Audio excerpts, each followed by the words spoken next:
What's the meaning of bow-legged?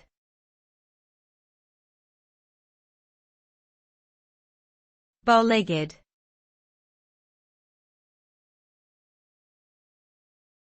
Bow-legged.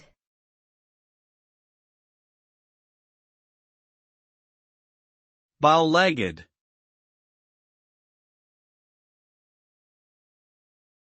Bow-legged.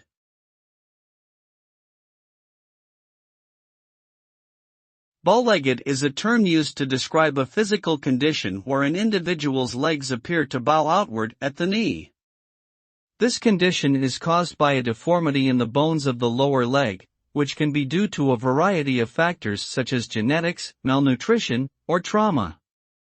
The result of this condition is that the individual's gait may be altered, causing discomfort, pain, or difficulty walking or standing for extended periods of time. It can also cause problems with balance and stability, and in severe cases, may require medical intervention such as braces or surgery to correct.